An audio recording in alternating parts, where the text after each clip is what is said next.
What's up, guys? So in my last video I replaced my catalytic converter with a test pipe, and that test pipe had an O2 sensor bung, so I was still able to use that, and supposedly if it has the O2 sensor bung it's not supposed to throw a code. However, sometimes the spacing can be off and your O2 sensor can measure too much oxygen and throw a code. So I'll show you the code and I'll show you what you can do to fix that issue. So if you turn the car on, you'll see the check engine light.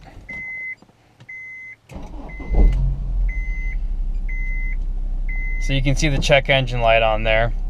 And basically what that is telling you is that there is an issue with the system. So the issue that I know that it most likely is that O2 sensor, because that is the only thing that I've changed in my car, and I did not have that check engine light before.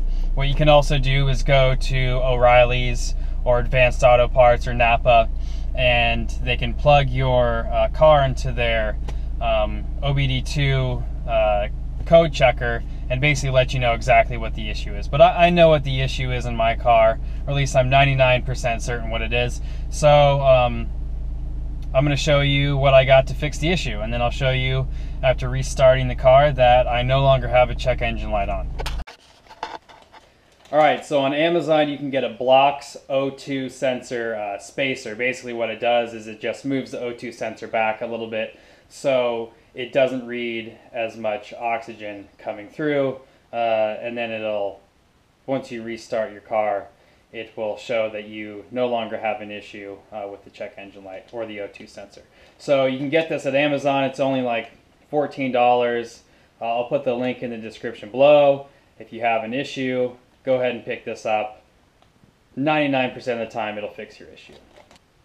Alright, so I've got my handy dandy coveralls on. Usually I change, but since it's only a 1 or 2 minute fix, I'm just going to throw the coveralls on and get to work. So I'll show you how to install it. It's pretty much the same as installing an O2 sensor, and then we'll see if it fixed the issue. Alright, so all you'll need is a 22mm wrench, and you'll be able to take off your O2 sensor. Or not.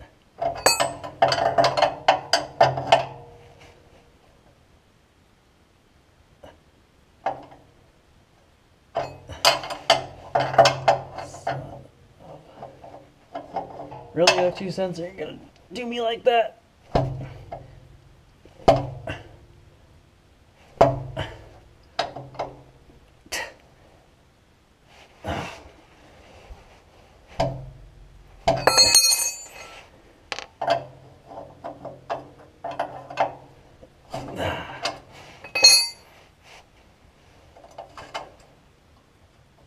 Alright, so what you'll do is you'll screw this onto your O2 sensor.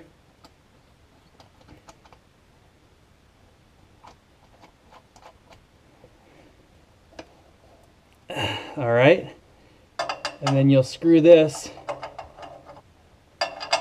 Maybe you'll do it the other way around. Seems like this has to spin around a lot more than the O2 sensor going into the spacer. So make sure that's nice and tight. There we go. Spin this counterclockwise a couple times so when you screw it in, the wires aren't all spun around, or at least not too much.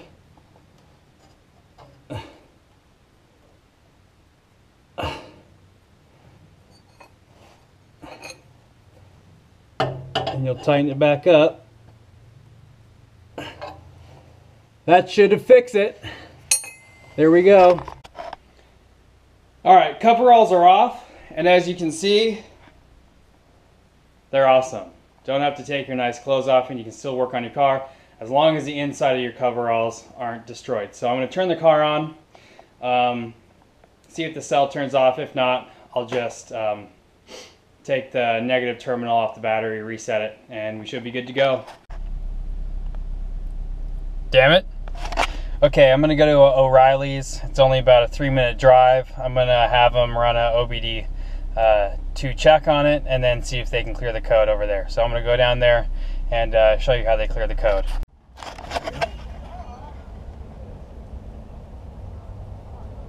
How long does it usually take? A couple of minutes? It's a $300 unit. It takes forever. Because it has to go for all modules, airbag, engine, transmission, air, ABS. Okay. So the OBD code reader at O'Reilly's did not work. Undo the negative terminal again, leave it off for a couple minutes, let everything shut down. And then hopefully that resets the code. If not, I'm going to be pretty bummed. Alright, here's the moment of truth. Just unplugged the negative terminal on my battery, let it sit for about 5 minutes, let all the juices run out of all those electric circuits, and let's see how it goes. Key on. Car starts up nice and easy. It's 6 or 5:30 right now and the clock is off, so that's a good sign that everything was reset. Check engine light is on. Let's cross our fingers. Hope it works. Woo! There we go. So only time will tell now.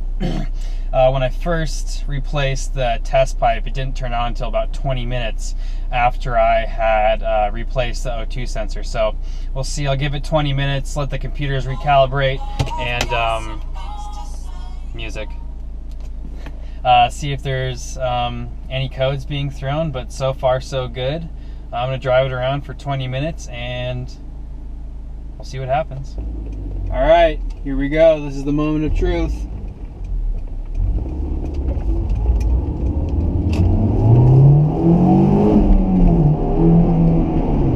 No code so far.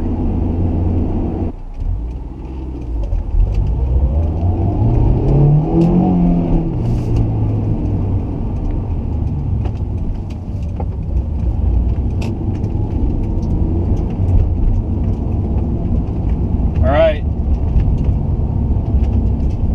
Nice and easy cruise around the block, and I believe I have fixed the issue. So +1 for me, -1 for O2 sensor.